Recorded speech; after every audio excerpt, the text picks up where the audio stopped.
ও আমার বান্দা বান্দিরা, তোমরা সৎকর্মশীলদের অন্তর্ভুক্ত হও। সৎকর্মশীলদের অন্তর্ভুক্ত হয়ে তাদের সোহবতে থাকো। তাদের সোহবতে থাকলে সত্যকর্মশীলদের ভালো গুণাবলী, উত্তম গুণাবলী তোমার আমার মাঝে চলে আসবে।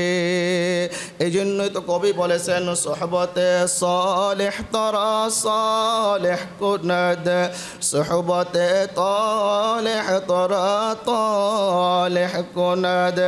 এক জমানা সোহবতে বা আউলিয়া, এক জমানা সোহবতে বা আউলিয়া, বেহতর জসদ সালে তাআত বেরিয়া। মাইলে মোমিন সোয়ে মোমিন মিশাওয়াদ, মাইলে কাফের সোয়ে কাফের মিশাওয়াদ।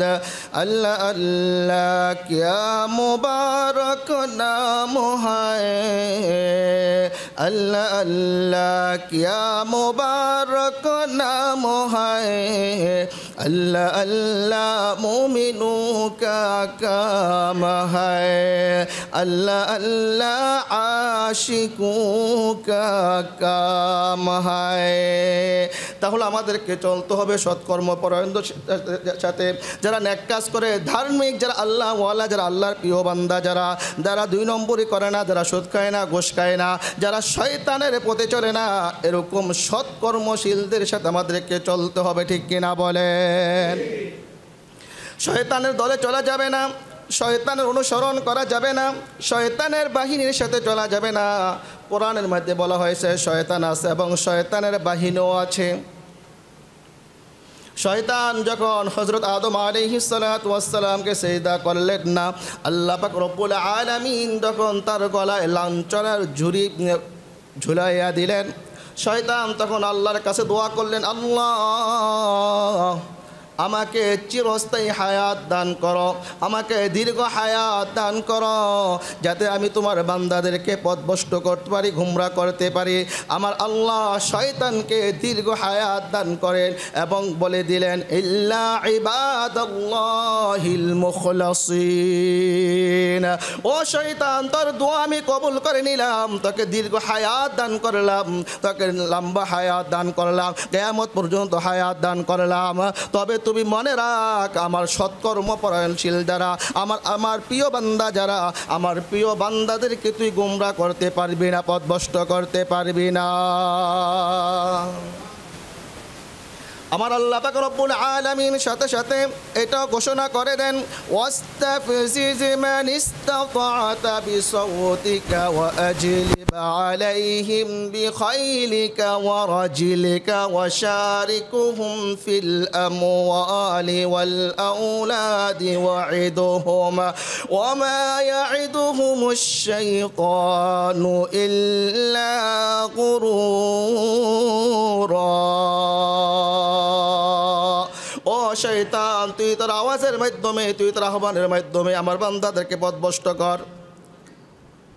তুই তোর পদাতিক বাহিনী, অশ্বরোহী বাহিনীর মাধ্যমে আমার বান্দাদের সম্পদ এবং তাদের আওলাদের অন্তর্ভুক্ত হয়ে যা, শরীক হয়ে যা।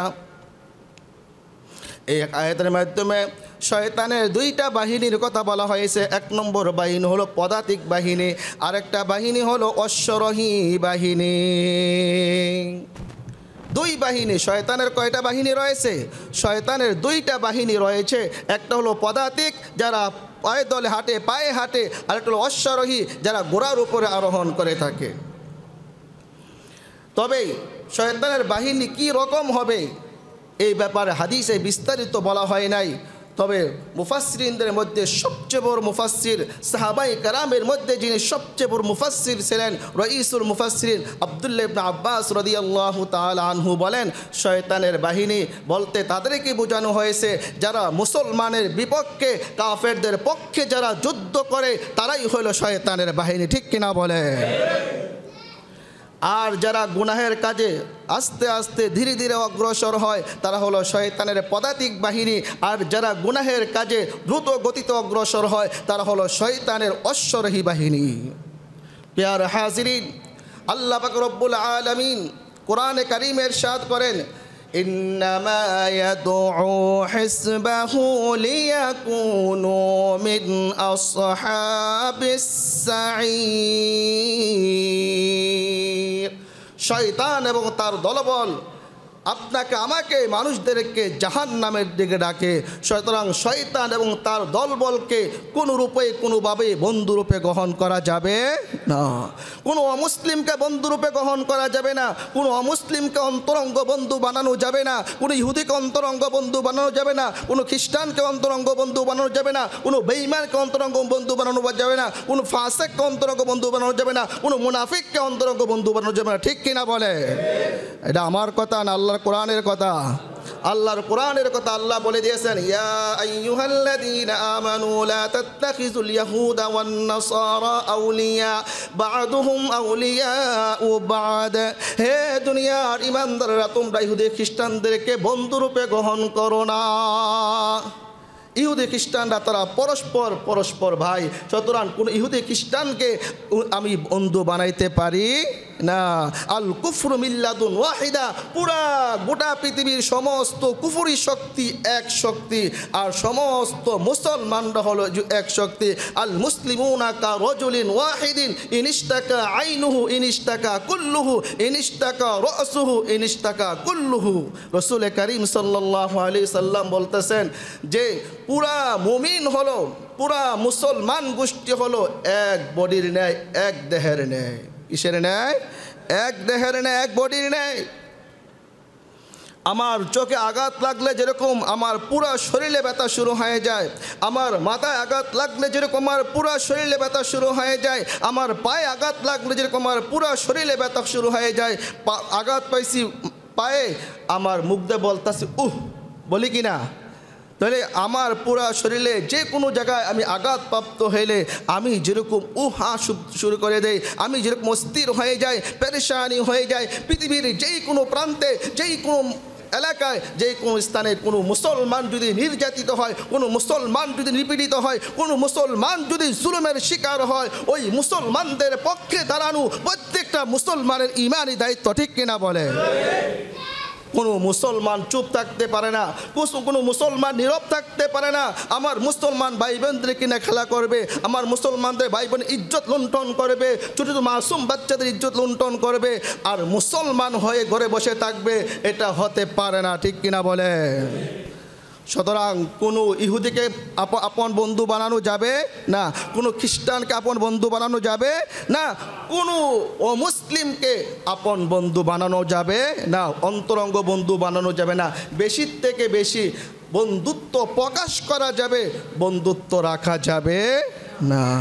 আল্লাহ তাআলা বলতেছেন, লা ইয়াত্তাখিযুল মুমিনুনাল কাফিরিনা আউলিয়া মিন দুনিল মুমিনিনা ওয়া মান ইয়াফআল যালিকা ফালাইসা মিনাল্লাহি ফি শাইইন ইল্লা আন তাত্তাকু মিনহুম তুকা ওয়া ইউহাযযিরুকুমুল্লাহু নাফসা। কোন মুমিন, কোন মুসলমান ব্যতীত অন্য কোনো ব্যক্তিকে বন্ধু হিসাবে গ্রহণ করতে পারে না, তার সাথে বন্ধুত্বপূর্ণ আচরণ করতে পারে না, তার সাথে অন্তরঙ্গ বন্ধুত্বের সম্পর্ক রাখতে পারে না। বেশি থেকে বেশি বন্ধুত্ব প্রকাশ করা যাবে, যেরকম মনে করেন যে সংখ্যাগরিষ্ঠ কোনো আপনার কাফের রাষ্ট্রে যদি কোনো মুসলমান বসবাস করে, সেখানে যদি মুসলমান কাফেরের সাথে বন্ধুত্বপূর্ণ আচরণ না করে, বন্ধুত্ব প্রকাশ না করে, তাহলে আপনাকে মান সম্মান হানি হওয়ার সম্ভাবনা রয়েছে, আপনাকে মেরে ফেলার সম্ভাবনা রয়েছে। অথবা আপনি কোনো অফিস আদালতে চাকরি করেন, আপনার বস হিন্দু খ্রিস্টান, তাকে সম্মান না করলে আপনার চাকরি চলে যাওয়ার কি রয়েছে সম্ভাবনা রয়েছে। সেক্ষেত্রে শুধু যতটুকু না হলেই নয়, ততটুকু কী করা যাবে? সম্মান দেখানো যাবে, কিন্তু সালাম দেওয়া যাবে না।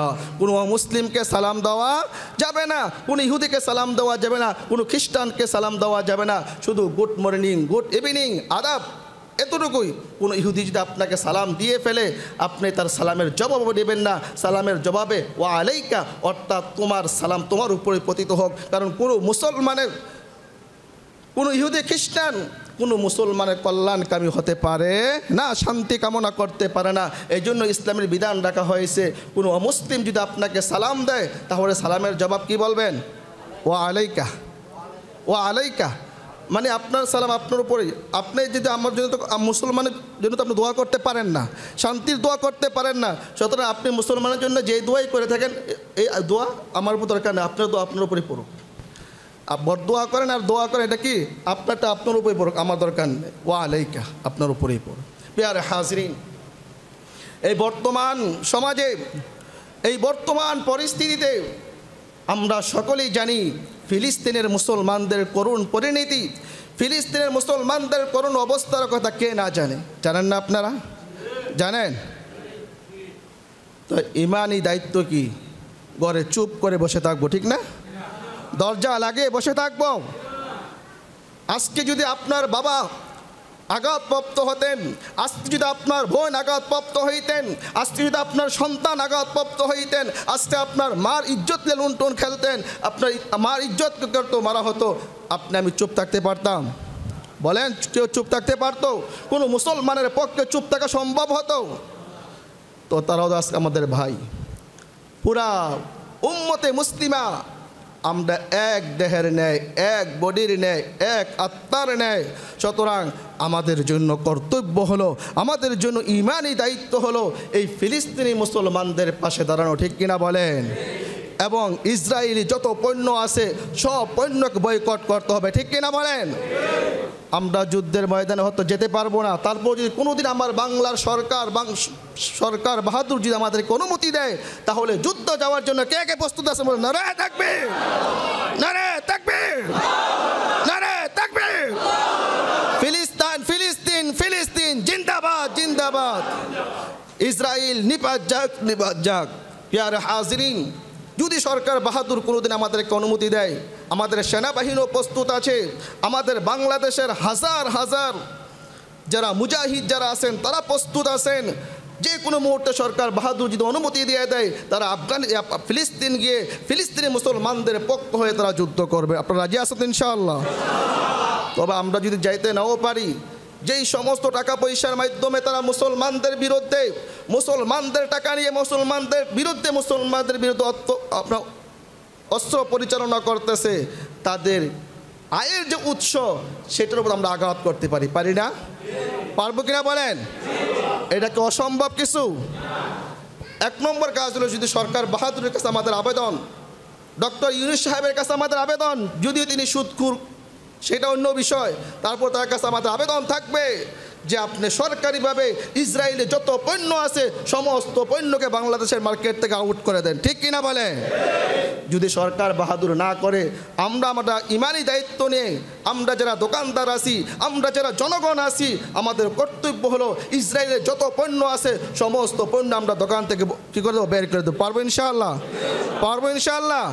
যদি দোকানদার ভাইয়েরা না পারে, আমরা যারা সাধারণ জনগণ আছি, আমরা তাদের দোকান থেকে পেপসি, কোকাকোলা যত পণ্য আছে সমস্ত পণ্যকে বয়কট করব। তাদের দোকান থেকে আমরা কোনো ধরনের ইসরায়েলি পণ্য ক্রয় করবো না। রাজি আছি তো ইনশাআল্লাহ? আল্লাহ কবুল করেন, সকলে বলেন আমিন। অনেক ভাইয়েরা বলেন, এত আন্দোলন করে কি করবেন, এত লাফাইয়া কি করবেন? বলে না অনেকে? কি বলেন? বলে না অনেকে? নাই, এনে অনেকে আছে, এনে অনেকে আছে মনে মনে বলতেছে, ও চিল্লা পাল্লা করে লাভ নাই। এই যে চিল্লা পাল্লা করতেছে, ইসরায়েলে কোনো সমস্যা হইতেছে আসছে কিন্তু অনেকে। আমি আপনাদেরকে শুধু একটা কথা মনে করিয়ে দিচ্ছি, আপনারা জানেন হজরত ইব্রাহিম আলাইহিস সালাতু ওয়াস সালামের ঘটনা জানেন না আপনারা? ইব্রাহিম আলাইহিস সালামের বাবা কি মুসলমান ছিল? কি ছিল? কট্টর হিন্দু ছিল। পুরা জাতি ইব্রাহিম আলাইহিস সালাতু ওয়াস সালামের বিরুদ্ধে ছিল। এমনকি আপন বাবা পর্যন্ত নিজের সন্তানের বিরুদ্ধে ছিল। সন্তান কোনো জায়গায় আশ্রয় পায় নাই, সন্তান একমাত্র আশ্রয়স্থল ছিল কে? আল্লাহ। ইব্রাহিম আলাইহিস সালাতু ওয়াস সালাম তাকে দাওয়াত দেওয়া হয়েছে, চলো আমাদের মেলাতে চলো, আমাদের মেলাতে গিয়ে আমাদের মূর্তিগুলোর সাথে আমাদের সাথে আনন্দ ফুর্তি করবে, আনন্দ ভাগাভাগি করবে। ইব্রাহিম আলাইহিস সালাতু ওয়াস সালাম পরিষ্কার ভাষায় বলে দিয়েছিলেন, ইন্নী সাকিম, আমি অসুস্থ, আমি তোমাদের সাথে যেতে পারি। বাস্তবে তিনি অসুস্থ ছিলেন? বাস্তবে অসুস্থ ছিলেন? তাফসিরে কিতাবে লেখেন তিনি অসুস্থ ছিলেন না। প্রকৃতপক্ষে শারীরিক কোনো কিছু না অসুস্থ ছিলেন না, তিনি মানসিক অসুস্থ ছিলেন, যে আল্লাহ তাআলা আমাকে তোমাদের নিকটে নবী হিসাবে প্রেরণ করেছেন।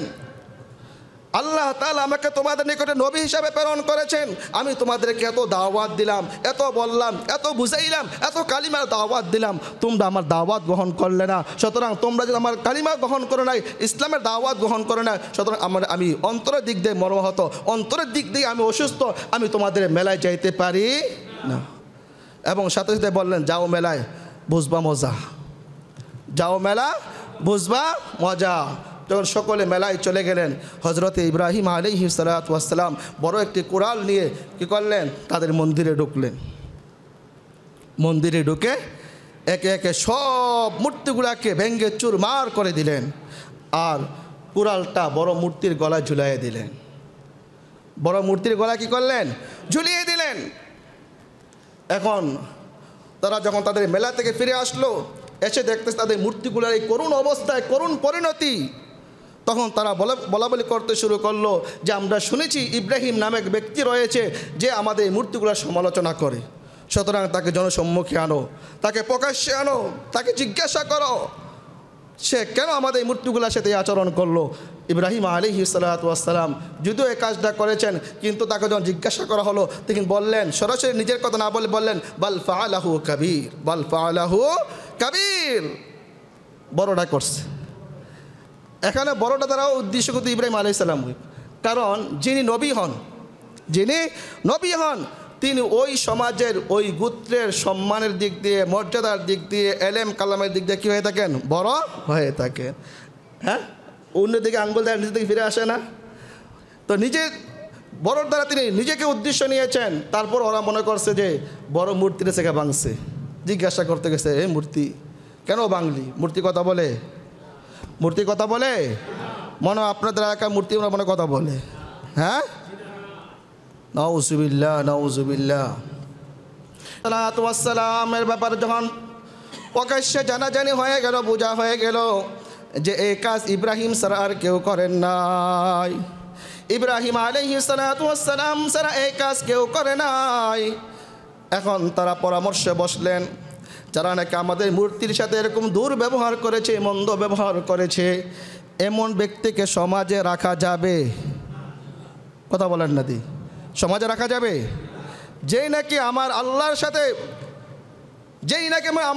সাথে যুদ্ধের ঘোষণা করে, যেই নাকি আমার আল্লাহকে দেখতে পারে না, যেই নাকি আমার নবীকে দেখতে পারে না, যেই নাকি হক্কানি পীর মাশায়েখদেরকে দেখতে পারে না, এরকম লোককে সমাজে বসবাস করতে দেওয়া যেতে পারে না। ঠিক কিনা বলে? তারাও সিদ্ধান্ত নিলেন, যারা নাকি তাদের খোদা, তাদের ভাষ্য অনুযায়ী তাদের খোদা, তাদের দেবদেবীতাকে যারা প্রকাশ্যে আপনার চুরমার করে দিয়েছেন ইব্রাহিম, এই ইব্রাহিম আলাইহিস সালাতু ওয়াস সালামকেও আর সমাজে থাকতে দেওয়া হবে না, এই দুনিয়াতে থাকতে দেওয়া হবে না, ইব্রাহিমকে দুনিয়া থেকে চিরতরে বিদায় করতে হবে। সিদ্ধান্ত হলো কি করা যায়? আগুনে পোড়ায় মারতে হইব। কোথায় পোড়ায় মারতে হবে? আপনাদেরকে জিজ্ঞাসা করি, ইব্রাহিম আলাইহিস সালাতু ওয়াস সালাম কি বাস্তবে অন্যায় করছিলেন? অনেকে তো যারা মানে মাথা মোটা আছে না, কিছু সমাজে কিন্তু মাথা মোটাওয়ালা খুব লোক আছে, দেখবেন এরা হ্যাঁ দোষ করছে।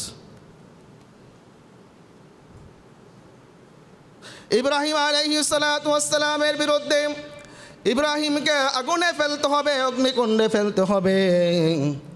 বিশাল বড় অগ্নিকুণ্ড করলেন, বিশাল বড় আগুনের ব্যবস্থা করলেন, বিশাল বড় চরকি স্থাপন করা হলো, আগুন প্রজ্বলিত করা হলো। ইব্রাহিম আলাইহিস সালাতু ওয়াস সালামকে আগুনে ফেলবে। এত আগুন, আগুনের এত পাওয়ার, আগুনের পাওয়ার কে দিয়েছেন? আগুনের পাওয়ার কে দিয়েছেন? একটু জবান খুলে বলেন, আগুনের পাওয়ার কে দিয়েছেন? আমার আল্লাহর যদি হুকুম না থাকে আগুনে কাউকে জ্বালাবে, আমার আল্লাহর যদি হুকুম না থাকে পানি কাউকে ডোবাবে, আমার আল্লাহর যদি হুকুম না থাকে বডি কাউকে কাটবে, আমার আল্লাহর যদি হুকুম না থাকে কেউ কারোর কোনো ক্ষতি করতে পারবে না। সারে দুনিয়া হো মুখালিফ কুছ নেহি নুকসান হো, গম নেহি হায় ডর নেহি হায় জব খুদা রহমান হায়। ও ভাই আমার দোস্ত বন্ধুরা, যদি দুনিয়ার সমস্ত মানুষ আমার আপনার পিছনে পড়ে যায় আর আমার আল্লাহ যদি আমার পক্ষে থাকে, দুনিয়ার সমস্ত মানুষ মিলেও আমার কোনো ক্ষতি করতে পারবে না।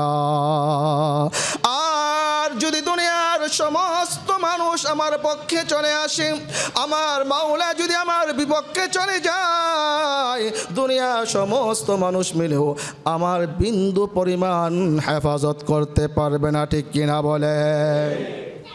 মাল্লাহুল মাওলা ফালাহুল কুল।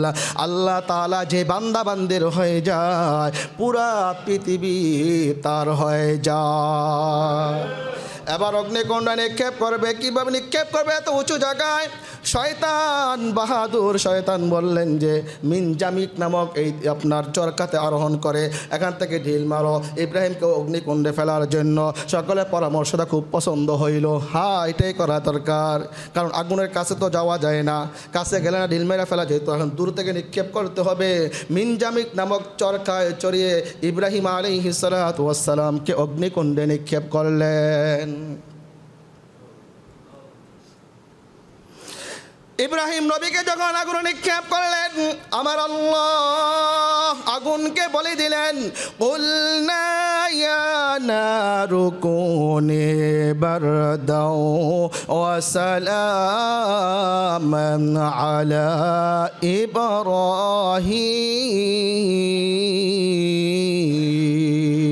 ইব্রাহিম।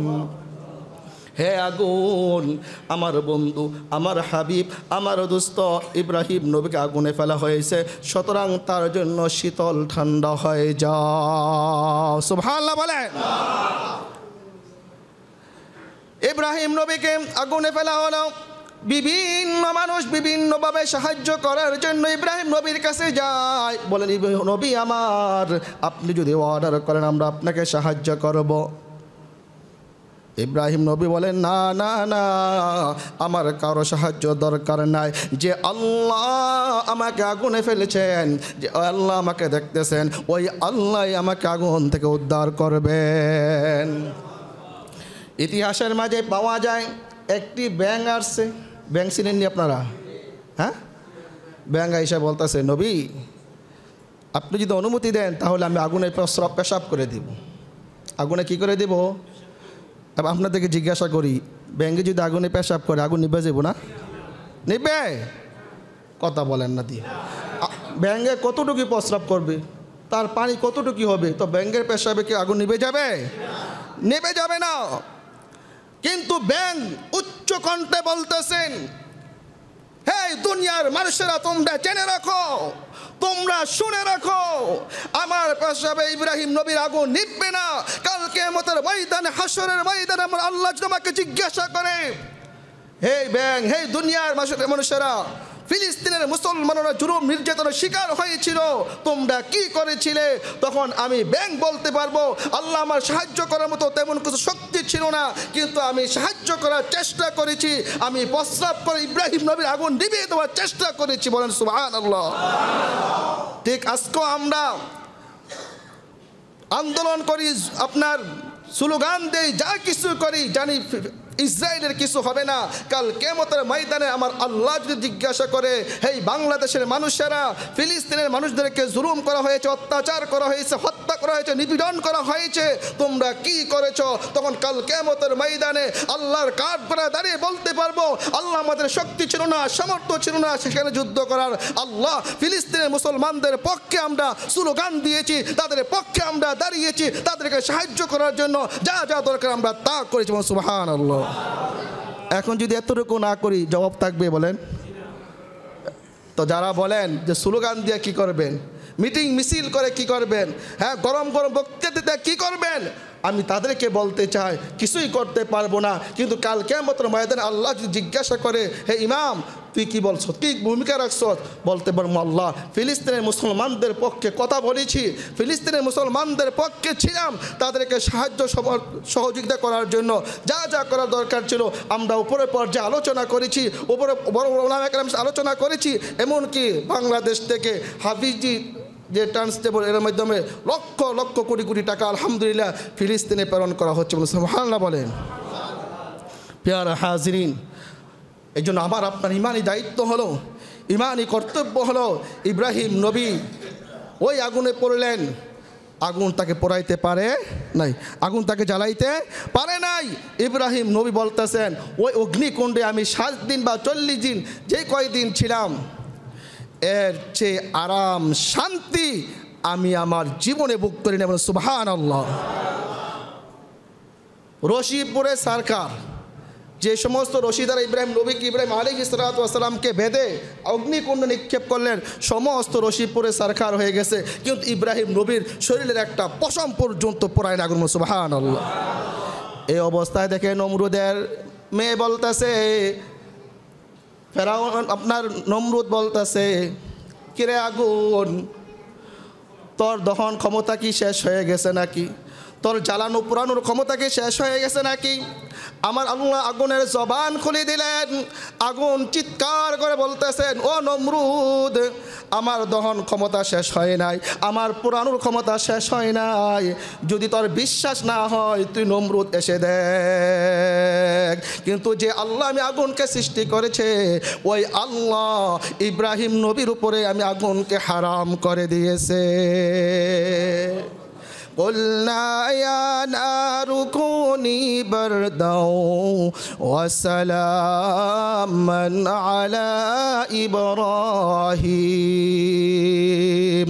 মুমিন মুসলমান যখন বিপদে পড়বে কার দ্বারস্থ হবে? কাকে ডাকবেন? কাকে ডাকবেন? উদ্ধার করে নেওয়ালাকে, বিপদ থেকে বাঁচানেওয়ালাকে।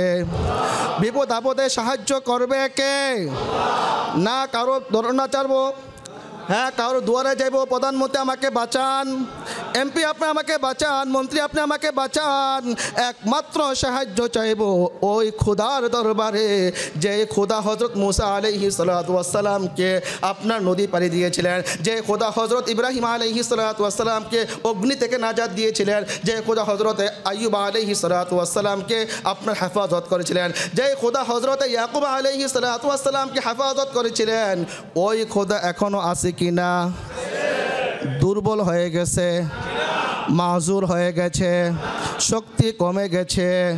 না না না, আমার আল্লাহ বলতেছেন, আল্লাহু লা ইলাহা ইল্লা হুয়াল হাইয়ুল কাইয়্যুম লা তাখুযুহু সিনাতুন ওয়ালা নাওম। আমার আল্লাহ চিরন্তন চিরঞ্জীব। আমার আল্লাহ হযরত ইব্রাহিম আলাইহিস সালাতু ওয়াস সালামের জমানায় যেমন দাপটওয়ালা ছিলেন, যেমন শক্তিওয়ালা ছিলেন, এখনও আছেন। আমার আল্লাহর কোনো ঘুমও আসে না, আমার আল্লাহর কোনো তন্দ্রাও আসে না। আমাদের ঘুম আসে, আমাদের তন্দ্রা আসে, আমাদের জীবনী আসে। আমার আল্লাহ বলতেছেন, লা তাখুযুহু সিনাতুন ওয়ালা নাওম। লা তাখুযুহু সিনাতুন, সিনাতুন শব্দের অর্থ হলো জীবনী। ঘুমায় অনেক সময় পড়ে না। আমার আল্লাহর কোনো জীবনী আসে না, কোনো তন্দ্রও আসে না, কোনো ঘুমও আসে না।